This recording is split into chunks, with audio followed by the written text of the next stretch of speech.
So we are live. All right, everybody read the case study.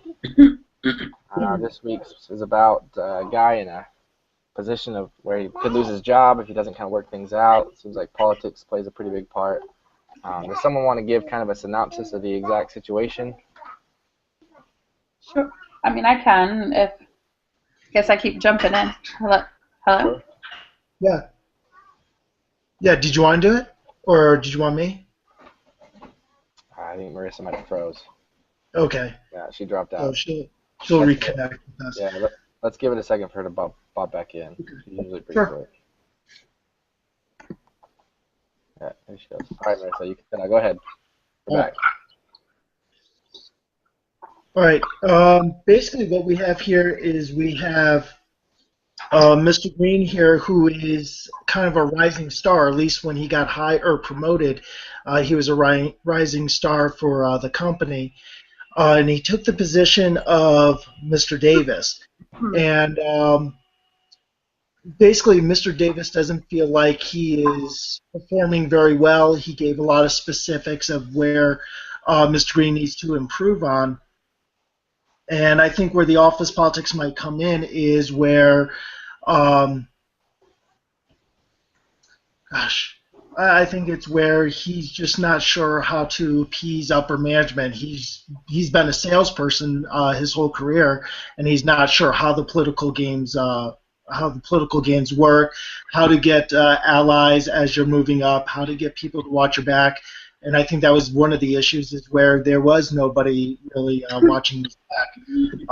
In the end, basically due to poor performance within the last 5 months, and him, I guess, not working well with Mr. Davis, his career's on the line, and his mentor, and I apologize, I forgot her name, is McDonald. Mm-hmm. Yeah. She doesn't seem to really be supporting him at this time. Personally, I kind of agree with Mr. Davis on the thing, but I'm very interested in seeing what a lot of other people here think about it. Good. Thanks, Garrett. So you kind of mentioned one of the issues being that he didn't really network within the company to kind of get some allies on his side as far as his kind of work performance, things like that. What would you guys say the other key issues in the case are? Oh, and I hate jumping in like this, but I would think the main issue from what I saw was that he has his own kind of style, the way he does things, coming from a seller's point of view. And one of the things that he lacked that it looked like Mr. Davis was looking for was concrete evidence. Like he disagreed with Mr. Davis about the 10% growth rate for 2008. He thought that was unattainable. But he never really provided the proof for it. He never approached him and said, you know what, here are the numbers. Here's what I have for the Northeast. There's no way that this could be attained. And I think that's what the big part of it was, is he just never really was able to show proof of any of the work that he was doing. He didn't have any strategic plan. Again, it seemed like it was all in his head, but he never had anything written down like the lady from the West Coast did. She had like, here's the plan, here's the PowerPoint, here's what we got to do. It just kind of seemed like Mr. Green was kind of shooting from the hip, or at least that's what it seems like. Yeah. Yeah. Very astute. Yeah, I kind of related it to, it seems like he's having to jump through these hoops to make Davis happy. Like you said, turning in a presentation, even if it's the same material he could just cover verbally and talk to him in the conversation, he wants to have something. Kind of like how I think with our case studies here, the discussion seems to really kind of foster learning, and I don't know if I agree so much with the write-up. That's kind of the politic thing they have to go through and do just to say you did it, but really the discussions where I feel like I really gain learning. Kind of the same thing. I think he's doing work. I think he's doing a pretty fantastic job. It sounds like he's got some good ideas. He's putting some effort in and really working with clients, but he's not, like you say, he's not showing it on paper as much as Frank Davis would want to. And I think one of the issues too, I think Davis is kind of looking for reasons to mark him down, so he's picking and choosing things that he knows the guy's weak in to say, hey, he's not doing this, this, and this, because he knows he won't. And I think he ultimately wants to kind of get rid of him. So that's kind of it. I think that's the main issue. He did call him out in that meeting, and I don't agree with Mr. Green doing that. I think he could have taken him aside and said, hey, listen, here are the facts and figures, Yeah. let's see if we can come up with a better proposal. So I think that probably plays a big part because I think Mr. Davis feels like he was disrespected. And yeah, I think with that attitude, he's looking for reasons to get rid of him. Right. Yeah, I would agree. I think he kind of started off his relationship in a bad way, especially when Davis thought he was going to get to pick his own guy, and then Right. ended up getting handed this, green guy instead. And he's like, well, I want to pick my own person who I like. And then things didn't start well after that either. So I think he was already kind of burned, and then the fire really got lit when he called him out in front of everybody in his first little bit there. Right. So I think you're right. All right, what would you say if we were talking about back to Shannon McDonald, kind of that whole thing right there? She kind of took the decision away from Davis of hiring Green, and she made the decision to hire him. Who thinks she made the right call in hiring Green? I don't think she did. Okay. I think Mr. Don't hold on. Don't go on yet. Just I need to know. I want to pick one from each side. So who thinks it was the right decision to hire him? I'm kind of torn on it. I mean, I don't think that it was necessarily a wrong decision, but I mean, obviously hindsight is 2020. Without, like, I guess moving too far forward, I'm just saying that I think that she probably was okay, but she needed to consult with Davis before she just completely made that decision. Okay. And Rhett, what do you think? Was she should have hired him or should not have hired him in the first place? Well, I mean, she obviously had her reasons to hire him. So I just would go with I think she made an okay decision, but I do agree that she probably should have, asked around before just going for it. So. Okay. Well, I kind of want to get an analysis from both sides. So let's have Rhett. How about you give the pros? Why was it a good idea to hire him? And then Garrett, since you're kind of opposed, why was it a bad idea to hire him? Rhett, you can go ahead and go first. Pros, go-getter, seemed like he fit in well, hard worker.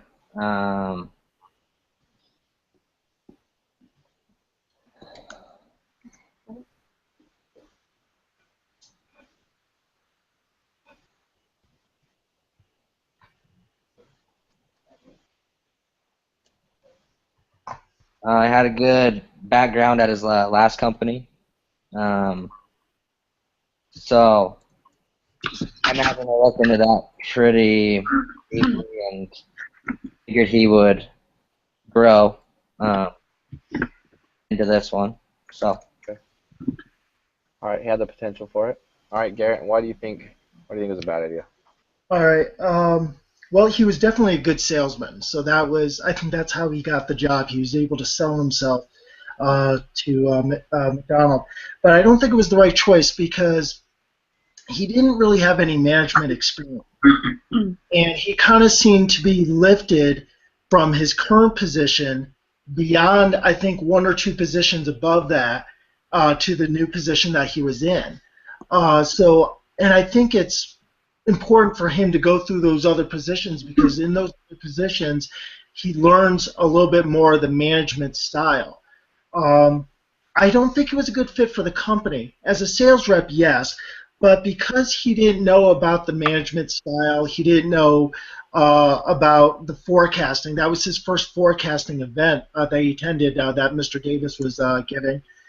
So I think it's really due to inexperience. I think it was too early to hire him up for this promotion. He wasn't ready for it. He had great sales experience, but I think that only takes you so far. No management experience. He didn't know what the corporate culture was like. He's now working in Boston. He's no longer in Georgia. I think there was a different feel to it. I do agree, though, that with you guys, though, that I do think that Mr. Davis should have been brought in on this. I think that if Mr. Davis was brought in onto the discussion at least, that he would have been able to point out some of his concerns, and then if he got hired, it would have been on a particular understanding. In this case, I just think that he just wasn't ready. I think in the future he would be ready. I just think it was too early, too quick, too soon. Yeah, and I think that dynamic's big. I don't think he's a bad choice necessarily, but if I'm in charge of a division and my next person down gets picked for me instead of me picking my guy, I'm not have that same relationship or that commitment to that individual like I would if I picked him. Because if I pick him, I want him to succeed because it looks good on me. If they just gave him to me, I don't really care if he succeeds because then I can say, well, it's not my guy. So I think that was a big aspect of it. How about even if he didn't have a chance to pick him, at least he would have a say? Do you An think input, he'd be yeah. more invested? At least if he was able to bring up his concerns. Yeah. I think he would be more invested if he had had a chance to at least, be a part of the discussions, even if the decision was ultimately like she's still like, you got to pick this guy. Right. Yeah. What we're gonna do. I think too, he probably had the best idea of the job. I mean, he's the one who left the position to move up. So as far Yeah. as the dynamics of what's necessary and with the clients and everything else, I mean, if anyone knows it, it's the guy who's been in it for multiple years. I mean, he's been there for a while. So I think 17 years. yeah, he would have been a good idea to. I would have wanted his input anyway, just because he knows the position so well. He can recognize things. So I think it's kind of surprising she didn't do it. I don't think he was the wrong pick necessarily, but I think he had all the capabilities to do a good job. But I think that dynamic isn't so much ability here as much as that relationship between Davis and Green that's really the issue. So Right. let's kind of break down. Let's see the difference between Frank Davis and Thomas Green. What's important to Frank Davis, and what's his goal? Like, what's he after? And then Thomas Green, what's his goal and what's his kind of his values? Frank Davis, I would say he values numbers. He values stats. He values concrete information. And I know that kind of sounds weird since it kind of seems like he might have inflated the numbers to make it look like it's possible to do the 10%.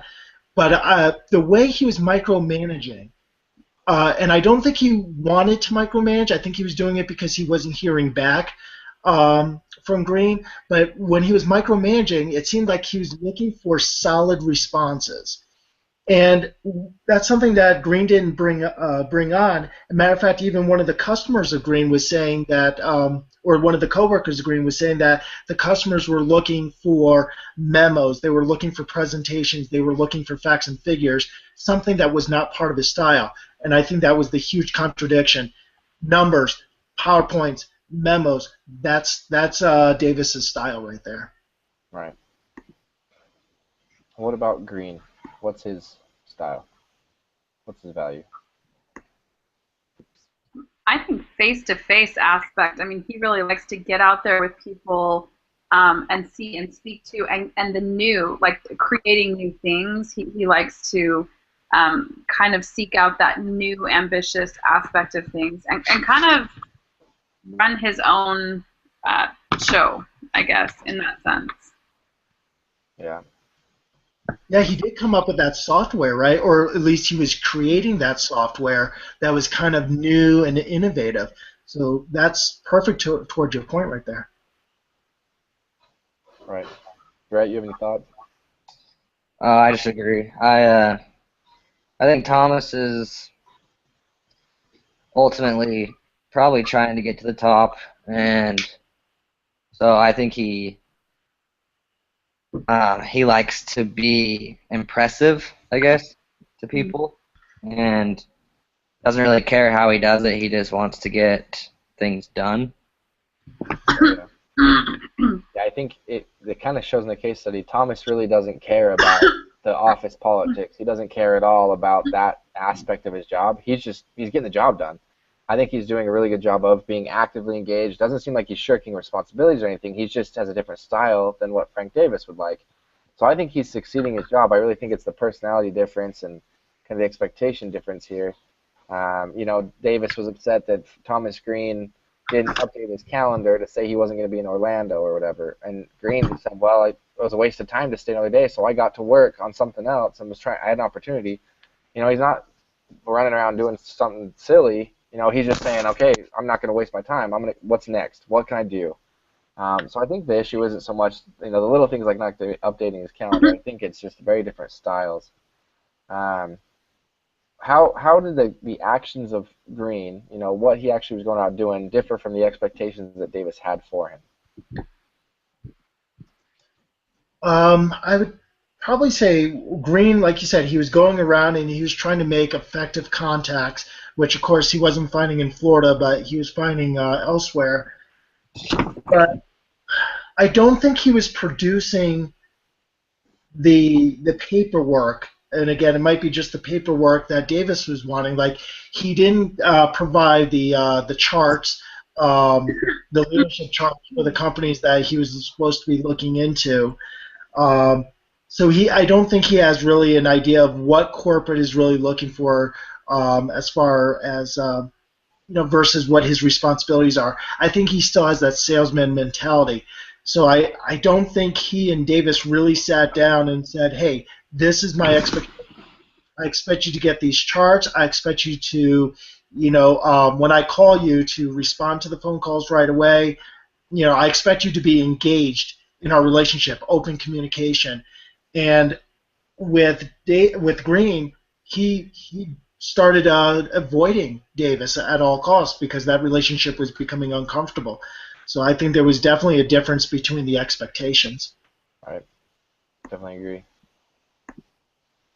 I think it's pretty clear, if you were to ask Davis, was he fulfilling your expectations? The answer is no. Not that.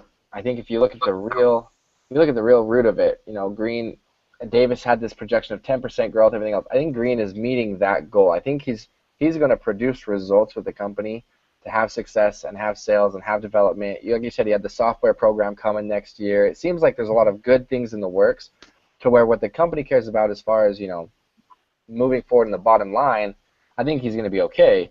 But it's just Davis has so many little micromanaging things that he's expecting to have in the meantime that don't necessarily create results, that just kind of reflect results, like show the results. That if you ask him, hey, is he doing what he's supposed to be doing? Davis is going to say no, even though ultimately I think Green is doing what he's supposed to be doing. Davis has picked out so many little things that that Green's not going to do well at, that he's going to always kind of look like he's not doing his job. Go ahead. I just had a question about that. Yeah, I was just going to say, I don't know, though. I think that at the same time, if you take a look at the job description of what Davis basically does, and he is a senior manager or whatever over other managers, in essence, his job, not to micromanage, obviously, because, when you get down to the root term of micromanage, nobody wants to be micromanaged, but his job is to check in with everybody and make sure that they're on target for what they're trying to do. And so he really can't effectively do his job unless he gets stats back and he gets information back from Green consistently, which is why it's like, I need you to check in, I need you to let me know. With the our homeschool organization that I help to run, I'm kind of in that same position where I just basically, I'm constantly sending out kind of okay, what's the status on this? Let me know what's going on this. What can I help you with that? But if people don't give me status updates, I have to start to dig deeper until I get to kind of the root of what's happening and where we're at. Because otherwise, those things will start to fall through the cracks. And, I kind of wonder, though, even you were kind of bringing this up, Garrett, though, with the fact of, him creating the software or doing stuff with the software and more maybe the sales side of things. Is that really his job description now? Even if it's what he's really good at, is that the direction that he should be heading with the current job that he is in? And does he understand what's outlined? And I do feel like Davis was pretty succinct about describing each point of what he was trying to get him to do. Maybe Davis is being a little petty about the way that he's going about it and feeling a little, chagrined that he didn't get to choose this guy, but I don't feel like his points are completely invalid if he is trying to if he's trying to do his job in this way to make sure that the company is running efficiently. To your point right there, he even mentioned in one of the letters, I think it was, that he was micromanaging only because he wasn't hearing back, and that once there was an understanding of that, between him and Green, that was not going to happen as much. But my question to you, Jared, is, you mentioned a couple times that it seems that Mr. Green or Thomas Green is doing his job. I went through the article again and again, and beside what he was doing that was going to affect the future of the company with the software, it didn't seem like he was focusing on doing anything or much for 2008, which is when where they were trying to get the 10% growth. So I was just kind of wondering, what in the reading prompted you to think that Thomas Green was doing his job? I was kind of thinking outside the bigger picture. You know, it talks about how when you look at airlines, I've never booked an airline at a ticket counter ever. I've never called the airline and booked. I've never ever done. I've done it online every single time I've ever bought an airplane ticket. And so when it talks about how that was kind of pulling away their business, I can relate to that because that's all I've ever done. And so I could see him saying, like, when he's talking about how, hey, we've got to kind of shift views here. We've got to hit other points. We've got to be able to book hotels. We've got to be able to book entertainment. We've got to be able to work with rental cars. You know, I think he saw markets that weren't tapped, and I think he viewed that the airline stuff was kind of going to be pulled out of their hands. And yeah, you'll use kiosks when you're at the airport, but I still don't even do that if I don't have to. I print it online. I mean, years down the road, I think I'm reflecting back from where we are now. I think I can see he had the right idea. He was moving away from what they're going to lose out on and kind of go out of their hands and moving into, you know, rental car, things like that. You know, enterprise rental car, you book it, you go, you get your key, and you go. I mean, that's the kind of, I think, thing he was heading towards. But that wasn't him. That wasn't him. And maybe I misunderstood it, but it seemed like the company was already heading in that direction because Mr. Davis said that, you know, that the untapped market was the rental car and the hotels. And so that was Mr. Davis saying this is why we can get that 10% because this is an untapped market.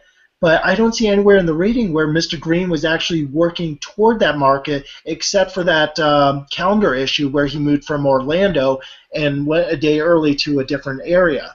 That right there was the only time I saw Thomas Green being really effective in his job. But other than that, this article didn't say anything about him developing a strategic plan that he was sending out to his employees to help reach that 10%. And so that's why I'm wondering, was he doing his job or was he more focused on telling people, because he talked a lot behind Davis's back about, hey, I don't think we can meet this goal, da-da-da-da-da. And I'm wondering if he was so focused on proving Mr. Davis wrong that he never was actually setting up strategic plans to try to reach that market. Again, the software thing was for after 2008. So that was one thing where I see him doing his job, but I didn't see him doing anything to reach the 2008 goals or at least to even attempt to come up with a strategic plan. Yeah, and you might be right. I mean, I think his plans were kind of going to take time. I don't think he necessarily was going to show immediate growth. I don't know how it works necessarily if they've already got stuff in place that he's kind of still doing for 08 and he's looking to the future because those are already happening and already been developed.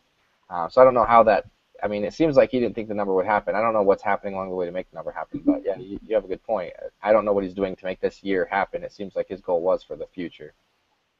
Well, maybe that's the disconnect between the two. Yeah. Oh, go ahead. Based on our current reading that we're doing on the 5 dysfunctions of a team, it just makes me think how, you know, as they get out to the offsite meeting, I don't know how much you guys have read on this. They get out to the offsite meeting and they talk about how. Spoiler alert. Oh, sorry. No, he talks about how people who play, like, because they talked about like team sports and people. Whenever you get like a team sport and somebody's doing it as an individual instead of like a team, and that, you know, she talked about how her husband created great teams, and those people would never go on to actually play on like NBA and things like that. But as a team, they actually would beat all these other teams that had greater players, and it's because their synergy as a team worked so well. But yeah, as individuals, it didn't. But then he said he would get like an individual that would come in. And when that person came in, it was like they were just focused on their stats, their all-star, their whatever. And I kind of see this with this person, like with Green. He's kind of more concerned with his path. You know, you kind of, Garrett, I think alluded to that earlier too, though, that he's kind of got this eye set on the prize of moving far up in the company, and this is going to, you know, this company is going to be his fast track to it. And so he's just really more focused on himself, you know, more so than the teamwork, and saying, oh, my boss thinks that I can get 10% growth. I don't get where he thinks that. So let me sit down with him and let's try to help understand those projections. And when McDonald hired him, she said to him, you know, that her concern with hiring him was that he was so inexperienced, but that she hoped that he would prove her wrong. I'm Slash, glad that you have chosen to take the first half of the new. sorry, that wasn't me. Oh, that was me. Sorry. Totally fine. So I'm just like, I'm figuring somebody. Those things happen to me too. But yeah, basically McDonald was saying to him that you've got to work on these things, and I think you need to sit down with your supervisors and make sure that you learn these managerial skills. And he didn't. He didn't ever take time to do that. I mean, At least that we're aware of, yeah. It almost reminded me of the Harvard, the Army crew team that we discussed a few weeks back, where the JV team was more about the team effort and the varsity team was about, the great individual. right. Right. All right, so our situation's kind of miserable here between the two, and it doesn't seem like it's really getting worked out, and ultimately might end with Green being replaced. So, who do you think's to blame for this scenario? I would. And don't say both. Who is mostly at fault? I would say Thomas Green, and my reasoning for that is at that meeting that Mr. Davis was running, where he was giving the projections that there should be 10% growth. If Thomas just waited to after the meeting to meet with Davis one-on-one and brought two things with him. One, here's the proof of why, not even putting the blame on Davis, but saying, hey, here's why that 10% isn't realistic. Can we come up with a more realistic goal? And number two, his strategy to try his best to reach the 10%. Saying, hey, here's the strategic strategy I put together for my team. It's not going to reach the 10%, but hey, we can get 8.5%. If he came out with those two things and met with the Davis privately, I think that would have fixed a lot of the tension that there was due to Mr. Davis not being able to hire his own person, and I think he would not have thrown Mr. Davis under the bus in front of his peers. So I think a lot of the results would have been, or a lot of the things would have been kind of resolved, or at least it wouldn't be as aggressive at trying to get rid of Mr. Green, if that makes any sense. Yeah. Yeah, I agree. I would say Thomas Green is at fault for his actions. A lot of the same reasons. I don't think that he took enough effort to try to bridge that gap and prove that he really was ready for that position. Okay. Brett, what do you think? I think that Frank Davis is like 45 or something like that, and Thomas is younger, so I don't know. I would think that Frank would maybe be a little more like adult about Thomas and like sit down with him and tell him what he's doing wrong, what's bugging him, I guess, and they could have ultimately worked it out if Frank would have just sat down and said, this is what we do here. I've been here longer than you, just I don't know. I guess it goes both ways, but just for a different view, I guess. I think Frank could have done something. Right. I do like that viewpoint, but didn't he meet with Thomas twice? He Like did. once in October and January? And if I remember those emails correctly, it almost seems like he did talk to him about why he was disappointed in his performance. Yeah, he laid out Did I specific misunderstand points those in those, emails? like page 9 and page 10 of those are the emails on it that talk about like his specific points. Now, I mean, expanding that, he could have maybe sat down with him more frequently than just the 2 times in that 6 or 8 month period. And maybe he did. We don't know those details. Well, and to be fair to Davis, I think it talked about how Green started avoiding him. I mean, when he brought up the issue, said, here's my issue, here's my issue, here's my issue. Green just said, okay, I don't want to deal with this guy. I'm going to do my own thing. As little as possible. Do I have to really work with my boss? I'm just going to go do what I think. I think I agree. I think my fault falls on Green more than anybody. I think as a new employee moving up, I think I would have been, kind of sucking up a little even to my new supervisor. You definitely want to engage that relationship in a positive way and really show that you are willing to be humble, and yet you're eager and you're wanting to do things. And especially since Davis had so much experience in position, I would have gone and said, hey, 10% to me seems big. Help me understand where that's coming from. Help me find where my growth needs to be. Help me. And if you approach it that way, you can bring up your concerns. You can bring up things that you disagree on, but it seems like it's all the way that it's presented. Calling them out in front of a group of people is never going to go well. No, Jared, I and he's so young. Like, I was just going to say, he's so young that I think that you kind of have something to prove on, not to prove, I hate saying it that way, but like, he's got to work harder to kind of show that, like, this is why McDonald saw something in me, not, oh yeah, I'm such a hot shot, don't you know that, and forget you, that I don't need to, I don't need your opinion, old man. Yeah. Jared, I just wanted to say that it almost feels like you've read the book Crucial Conversations, because that's almost word for word like what they talked about in a particular situation. It's really how you bring it up. You're in the way you were bringing it up, it was non-threatening if Thomas Green could have done it that way. And so I really appreciate that comment because it kind of brought me back to that book. Yeah, I haven't read it. That's just, I'm a probation officer. I have to help people realize why they're wrong all day long. Okay. It's a great book to read. I mean, I think you'll be able to relate to it quite a bit. But seems like you got the principles down anyways. Yeah. All right, so if you were Green, if you're in his shoes, what would you have done? Not would have done. What would you do? Right now, end of the case summary, what do you do from here on? I schedule a meeting with Mr. Davis, and I bring to that meeting, and again, I apologize for repeating, but I bring that information of why I believe I can't reach that 10% or my staff can't reach that 10%.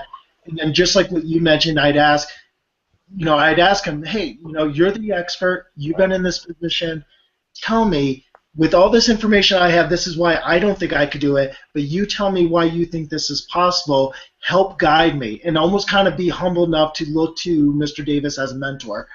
That would be my first step in hopefully. And I think it's even beyond that. So right now, where the case summary leaves, or the case study leaves off, McDonald just sent the email saying, I want a detailed explanation of how you're going to fix this before we meet. I want it in writing, and then we're going to meet, then we'll talk. So you're saying with that scenario, you'd still go back to Davis, present why you think his projection's off? Well, you know what? Let me change that a little bit because I think that added a little bit more perspective for me. I would respond to the email saying that I would try to work with Mr. Davis to see how I can meet those goals and how I can meet more of the expectations of my job. But I would definitely try to make it an open communication. Basically, I'm willing to be humble enough to learn from Davis. I'm willing to conform to what I need to do to be successful in this role. Okay. What about you, Rhett? What would be your course of action from this point moving forward?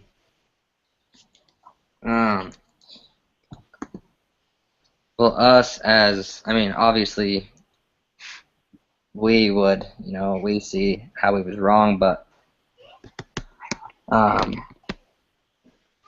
I would suggest Green to, I don't know, at least fake it for the next couple of months until he, I guess, were to find another job, if he just as backup. It's important to keep a job. He obviously needs to go back and just restart. I don't know if he's bad enough off where he's at that he can restart, but he needs to figure out what they want him to do and I don't know, just try and please people. The situation. Kind of play the politics. Yeah. I think I'm kind of along those lines a little bit. I think I would recommend, like Garrett said, I respond to McDonald with the reasons of what I'm doing, why I think I'm a little unjustified in being called out in the way that Davis is calling me out. Kind of give my side of the story, and then I'd request probably a meeting with her individually, and then a meeting with her and Davis. And maybe either with McDonald as a mediator or like an HR representative, somebody to kind of sit down and maybe help us work on the dynamics of that relationship more than just the job duties being accomplished. I think I'd kind of come forward and say, hey, look, like I feel like we're not connecting. Like how can we work better together when we've got different personalities and different views and different things like that? You know, how do we kind of salvage the situation? And if you kind of put that going forward, hopefully it shows that you're not just against the guy, that you understand there's an issue and that you're part of that issue, but you're trying to find a positive solution for everybody involved. I think that's kind of what I would do going forward. I think so. It shows that there's good faith, that you are trying, that that, like you said, there is an issue, you recognize that, and you want to do everything in your power to rectify that issue. So I think that's a good sign of faith right there, or good faith.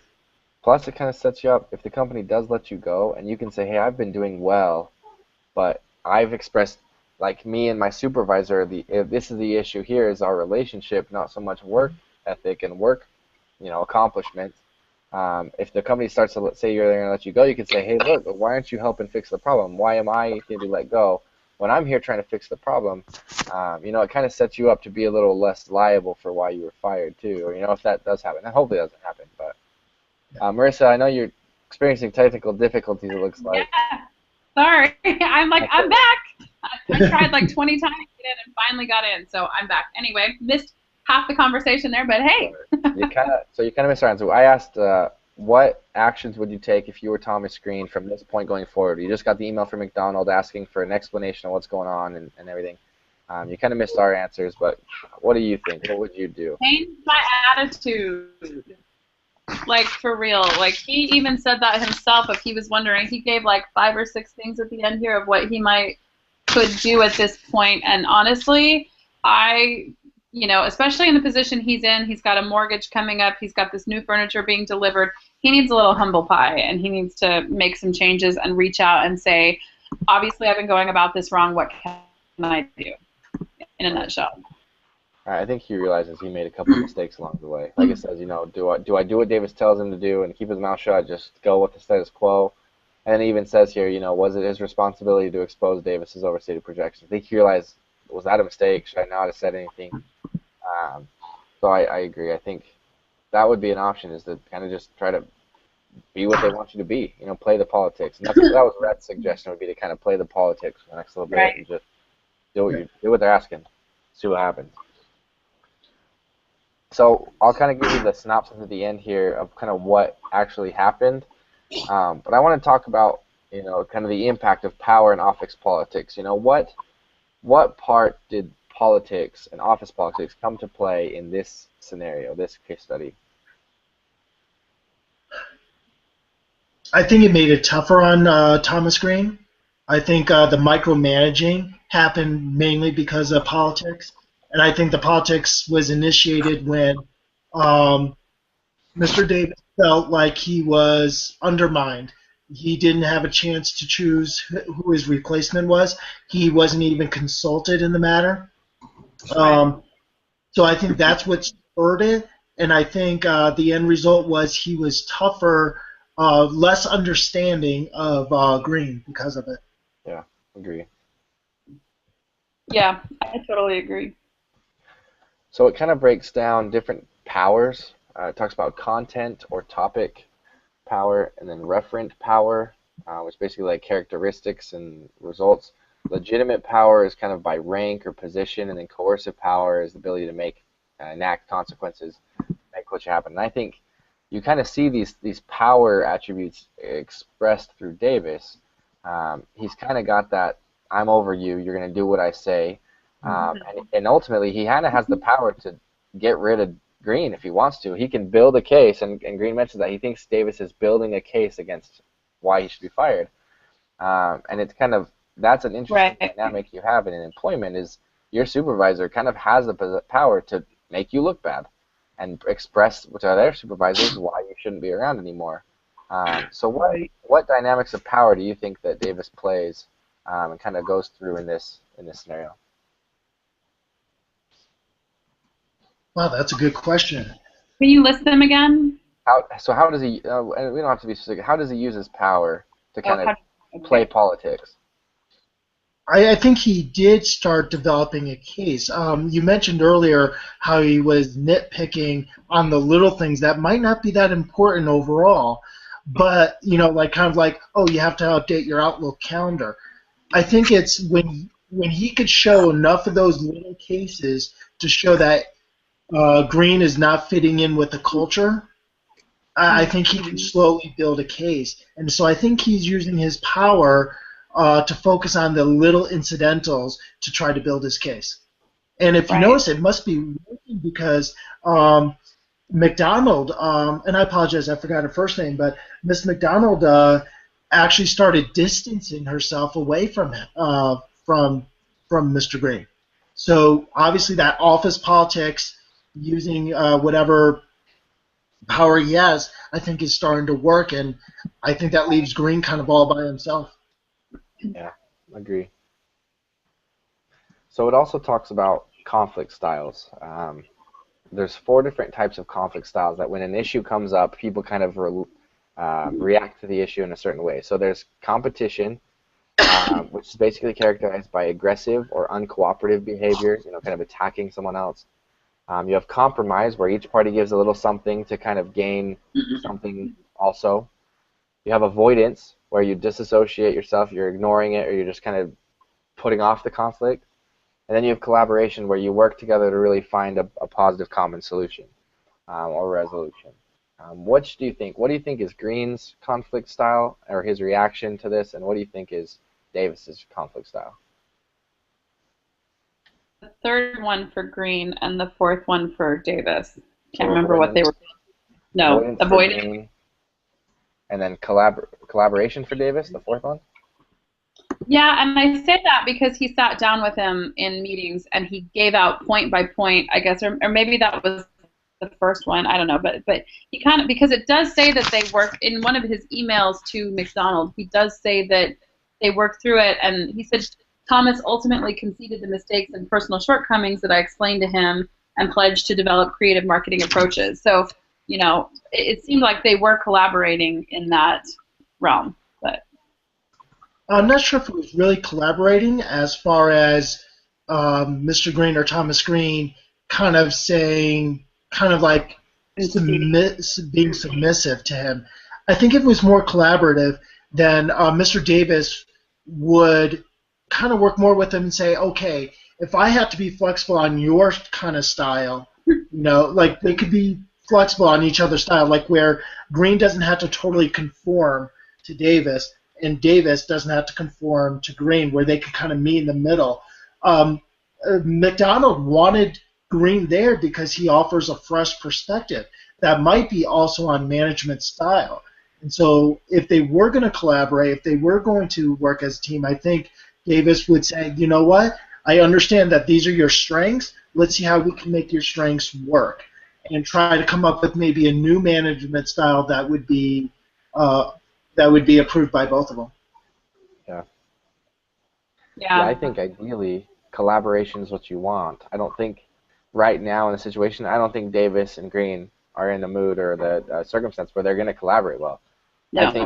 I think Marissa's right. I think Green's expressed avoidance. He's tried to just distance himself from Davis and the issue altogether. I think at best they might compromise if they met together. Okay, I'll do what you want, but I need to be able to go do this. Or I'll send you your reports, I'll give you your graphs, but I'm not going to update my calendar every time I move one thing. You need to let me do my thing. And it's going to be kind of a give and take thing instead of a really coming together thing. So I think they both kind of have that compromise in their maybe their attitudes. They haven't done it yet, but I think that's kind of the best they'd be willing to give at this point, it seems like. It goes again here. It says, what should he do now? I think we kind of already expressed that. We each gave our thoughts on what he should do. Looks like we lost Marissa again. How do you think Green right now could salvage his relationship with Davis? Marissa, you're back. How could Green salvage the relationship with Davis at this point? What would he have to do? Gosh, I really do think that he does have to meet with him, and I almost feel like because of where they are right now, they would need some sort of mediator that you mentioned before. but I really believe it's about getting together and really having that crucial conversation. What are the expectations? You know, how can we kind of compromise on management styles? Because I really don't think it's going to be healthy for Thomas to just totally conform to Davis. I think ultimately that'll be destructive. I think they really do need to come up with a way where they can kind of appreciate what each other has to offer and come up with some kind of compromise. So I would say one-on-one discussion, either by themselves or probably better with a mediator that's kind of replaced from the situation, that can look at it as a very objective situation. Yeah, I agree. I think, if nothing else, I think if he goes forward and kind of has that, kind of humbles himself a little bit and goes in, maybe apologizes for the misunderstandings, apologizes for, you know, the miscommunications, and apologizes for calling him out in his meeting when he first got here. I think that'd go a long way to Davis, just to show a little bit of humility. I think he kind of sees Green as this hot-headed, you know, hot shot coming up right now that's kind of pushing his buttons and out to Gunn, and doesn't really want to listen to anybody else because he's been successful. I think he needs to demonstrate a little bit of that humility and just a respect for the position above him. You know, he's a supervisor. Okay, you know, if this is what you expect me to do, I'll do it. You know, this is how I want to run my show. This is what I hope to accomplish. But, you know, what do you need from me, and what can we kind of work on? But just really go into it with that, you know, humble attitude. I think would make quite a difference in how that relationship continues in the future. It's amazing how much just a simple, heartfelt apology can change attitudes. I mean, it can really soften a lot of hearts, and I think you're right. I think that if you did just have a sincere apology and showed a desire to want to work together as a team, I think that can diffuse a lot of the, I don't want to say hatred, but a lot of the frustration that they're going through. Rhett, did you have anything? I apologize. We haven't even been getting your insights on this. No, you're fine. Yeah, I mean, it'd be tough to repair the situation, you know, considering how far it's gone. But, I mean, the fact that they're pretty much like backstabbing each other, going over each other's heads to basically tell on them, you know, what they're doing wrong. I mean, there's no telling, but I guess, yeah, an apology is a good start. So. Yeah, agree. Hopefully Marissa can get back in here. I feel bad for whatever's happening. You know why, like, every time, like, her thing comes up, it says Desert? It's Deseret. I think it's the company. Oh, Deseret. Yeah. Is that her last name? I think it's Deseret Homeschoolers. So I think. Yeah, there it is. Deseret Homeschoolers. Okay. Yeah. It's me. Sorry, Marissa. I was just wondering why Deseret always came up, like, when your box came up, and I just saw it say Deseret's Homeschoolers. All right. Yeah. Sorry. That's our homeschool group, and I'm sorry, it's not working. I'm like, did you change your name? I'm like, I could have sworn it was Marissa. No, you know what? And I'm logged in under my homeschool group's Gmail, and so that's what it automatically logged. When I clicked on the link, that's what it pulled up. So that's what we get today. My pseudo self. All right, we're almost done here. Let's try to finish before your internet cuts out again, Marissa. My internet cuts out again, exactly. All right, so. I'm gonna ask one more question, then we'll kind of do a synopsis, and then I'll tell you the rest of the story. So, how do you view guys seeing office politics and that kind of that power and conflict resolution come to play in your own careers or in your own experiences so far? Well, I really at the insurance, I never had to deal with a lot of office politics. So Marissa, I kind of have to lean toward you because I've had a positive experience where, if I helped my manager look good, she would help me with my career objectives. Like, I always wanted to be a project manager, even since day one of working at Aetna. And when I did my job well, and basically when I did my job well, it made her look good, she gave me opportunities to volunteer to do, like, little project things or lead discussion groups or stuff. So I haven't dealt with the negative aspect of politics, corporate politics so far, thank goodness. I've really had a positive experience with it. But Marissa, I don't know if you might have something different. See, and I really haven't, unfortunately, I haven't been like in more corporate side of things. I did work for a smaller retail business, and in that, When I was hired for one position and then kind of worked up into more of an administrative position, my boss would never, like, she was wonderful and super amazing, super awesome woman, but with the office politics that were kind of there, the other employees felt like there were several people that were kind of like, this isn't fair. Like, we all have to be named the same exact thing. And even though she's doing all this administrative stuff, we all have to have the same title and the same, and I never got the promotion that I really deserved and that the direction it was going. And I had to ask my boss for reviews and things like that. And I had to ask her, where do you see this in a year, 5 years, 10 years? She should have been asking me those questions, not me asking her, and finally, ultimately, I had to leave the job, and I focused more on school. I was already in school, but I put more hours into it each semester since I wasn't working anymore. But it really did negatively impact that. I loved that job; it was fantastic. But you just, when as a boss you let other people rule the decisions that you're making, it does negatively impact the person, etc. on either side, whether you're the boss or you're the employee. Right. So it kind of like halted your career advancement, basically. Exactly. In that particular job, and staying there, and I probably would have stayed there forever. I loved it, and I hate retail, but I loved this job. So, anyway. Brett, what about you? You had any experiences? Well, I work at an accounting firm, and so obviously everyone has their title, but there's higher titles, so you know where you stand. And that's just it. Like, you know where you stand, you know who you report to. You don't go, you don't act like you're better than you actually are until you get that title upgrade. And it's just, it's important to know where you stand, and I don't know, there's no way around it, I guess. So, wow.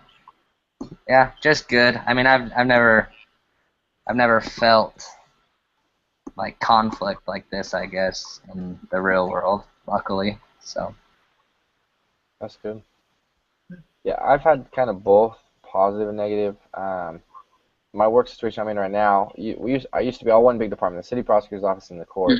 And the city prosecutor before was kind of in charge of everything, and she was such a great supervisor that everyone really wanted to do the best job they could. They wanted to succeed. They wanted to push themselves because she gave you so much credit for what you were doing, and so it ran really well. And there was really no politics. There was no kind of power and control and conflict and all that stuff. But they divided it into the court and the prosecution when they hired a new prosecutor, and she was promoted. And so I'm now in charge of the court, and there's a prosecutor now who's in charge of his office, and they kind of work hand in hand. But I've kind of seen the collapse a little bit. My department works great because I manage the same way. I just basically put it all on their shoulders, say, hey, I trust you, do what you do. We're a team, let's work together. And it really is a really strong work dynamic, and we all really enjoy our jobs. We really enjoy everything. And the prosecutor's kind of implemented a lot of changes where he wants things a certain way, and he's in charge, and it's my way or the highway type of thing. And his employees have kind of they're revolting a little bit. They've given and given and given and given and given, and he's never really given back, or never really, says, great job, thank you so much. It doesn't give them back anything. And so they're kind of at this breaking point.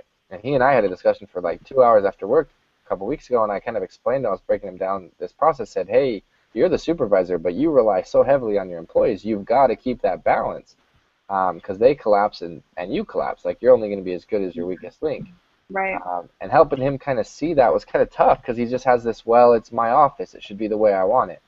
And I told him, that's great. Start looking for 2 new employees because that's what's going to happen. You're going to burn through them, and you're going to burn through them, and you're going to burn through them. And he just kind of didn't see that whole power thing was what he was looking at. He's in charge. They do what he says. And Right. trying to help him realize that that's true, but yet you have to be willing to give. You have to be willing to kind of give back too. Davis has to give to Green a little bit for Green to really respect Davis. It's the kind of the same concept there. And so I feel like that's something that I was given a great example when I came up, so that's kind of how I've continued it. And it's been interesting to see that opposite dynamic come into play and have to really be kind of influencing my work experience, even though it doesn't influence me directly. It's definitely been an adjustment to kind of see that for the first time in my career and really have to work through these personnel or HR type issues that I haven't had to worry about in the past. So it can definitely destroy a work environment, that's for sure.